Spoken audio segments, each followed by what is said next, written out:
Los miércoles comenta con nosotros nuestro abogado de cabecera, el doctor en Derecho, Porfirio Ramírez. Bienvenido, Porfirio, gracias por estar con nosotros. Juan Carlos, buenos días, gracias.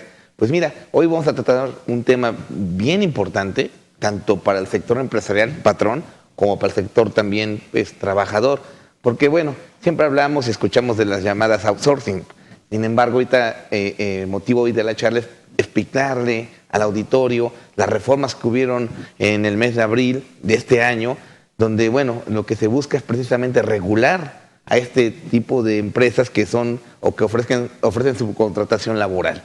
Para lo cual, Juan Carlos, traigo de parte de la firma del Grupo Jurídico Empresarial a nuestro fiscalista, al maestro Hugo Torres, que nos dará pues mayor información, sobre todo bien puntual, para que esté enterado el auditorio, insisto, tanto patrones que nos están viendo como trabajadores.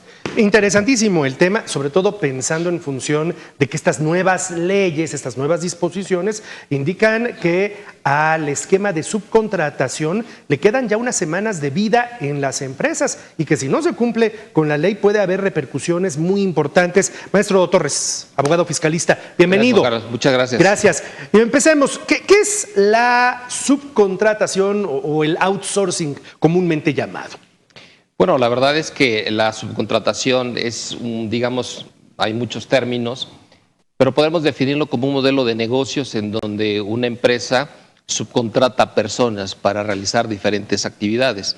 Es decir, de alguna manera, este tipo de personas pues, realizan ciertas actividades específicas. Aquí el tema de la subcontratación, pues el pasado 23 de abril de este año, pues obviamente se publicó un decreto en donde se derogan diversas disposiciones de la ley del Infonavit, la misma ley federal del trabajo, el Código Fiscal de la Federación, la ley del impuesto a la renta, en donde prácticamente regulan esta situación de la subcontratación.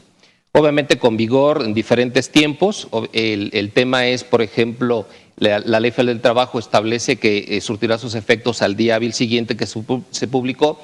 Sin embargo, los 90 días que la ley establece es para efectos de la regulación en materia fiscal. Es decir, la migración de todos los trabajadores que de alguna manera tenían el outsourcing, ahora tendrán que pasar propiamente al patrón. Es decir, dicho de otra manera, ¿no? Un trabajador podía prestar sus servicios para una empresa X, pero en realidad su patrón era una empresa Y. El que le pagaba la nómina, el que lo tenía asegurado o no, era una empresa Y, aunque el trabajador propiamente desarrollara todas sus tareas en la empresa X. Esto ya no puede existir. Definitivamente con esta reforma, pues prácticamente la subcontratación quedó prácticamente eliminada. Solamente se permite la subcontratación en temas, por ejemplo, en actividades que son específicas o ejecución de obra especializada. Es decir, de alguna manera, pues quedemos claro que la subcontratación ya no existe como tal. Por ejemplo, ¿en qué casos sí podría seguirlo existiendo? Tengo entendido que, por ejemplo, en el caso de la vigilancia privada, ¿no? Es decir, la empresa X, que se dedica a fabricar plumas, contrata el servicio de guardias privados a una empresa Y. En ese caso sí se puede hacer. Sí, por supuesto. La verdad es que se me olvidó comentarte en el sentido de que estas actividades específicas no pueden ir acorde con el objeto social, digamos, propiamente de la empresa que está prestando el servicio, ni tampoco la actividad preponderante. Es decir, como tú bien lo refieres, actividades, por ejemplo, de servicios de limpieza, actividades, por ejemplo, seguridad privada, sí son outsourcing puros, es decir, sí pueden prestar este servicio. Sin embargo, estas empresas deben contar con un registro ante la Secretaría del Trabajo y Previsión Social. Esa es una de las condicionantes que de alguna manera sí permite esa subcontratación, pero insisto, siempre y cuando cuenten con este registro. La gran pregunta, ¿esta reforma a la ley es buena o es mala? Pues digamos que está regulando propiamente el outsourcing, es decir, de alguna manera pues será bueno para los trabajadores, malo para los patrones. Sin embargo, pues esta reforma ya venía con tiempo atrás regulándose. ¿Qué implicaciones va a tener para las empresas? ¿Qué sucede ahora con las empresas que operaban en estos esquemas? Bueno, la verdad es que ahora propiamente la migración de todos los trabajadores tendrá que efectuarse porque, insisto, tienen 90 días para hacerlo. Y obviamente las multas que ello implica van de 2,000 UMAS a 50,000. Eso prácticamente estamos hablando de 4.4 millones de pesos de multa a efectos de contratar servicios de outsourcing que no cuenten con este registro ante la Secretaría del Trabajo y Previsión Social y todo lo que ello implica, ¿no? Propiamente digamos de alguna manera, la sustitución patronal.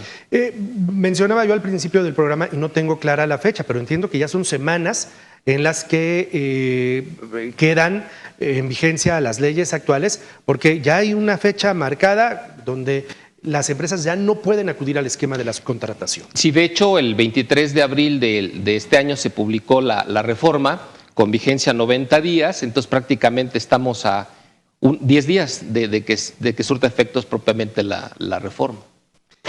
¿Alguna otra implicación legal, Porfirio, que tú percibas dentro de toda esta transición, dentro de toda esta dinámica? Sí, mira, Juan Carlos, ahorita que le preguntabas al maestro Hugo respecto a que se vea bien o no la reforma, tiene razón, para el patrón no, para el trabajador sí, pero yo siento que había un abuso, un exceso respecto a que había subcontratación con el afán de evadir responsabilidades laborales, fiscales, de seguridad social y todas las que implicaba. Claro. Entonces sí es bueno que se regule, consideramos que la ley sí tiene muchos recovecos, pero creo que esto va a ayudar en pro de que el trabajador se le cuiden más sus prestaciones.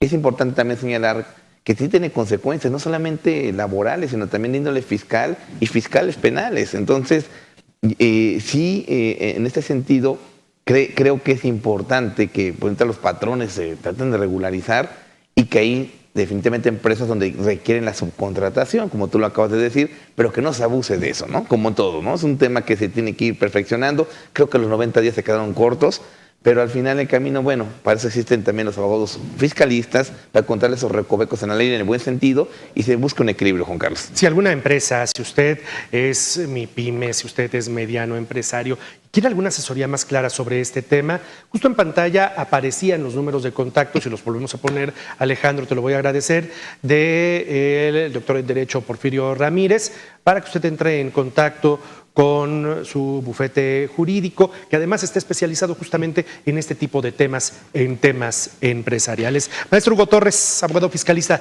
gracias por estar con nosotros este día. Gusto saludarlo. Igualmente. Estimado Porfirio, nos vemos la próxima semana. Muchas gracias, Juan Carlos, siempre. Buen día. 7:53.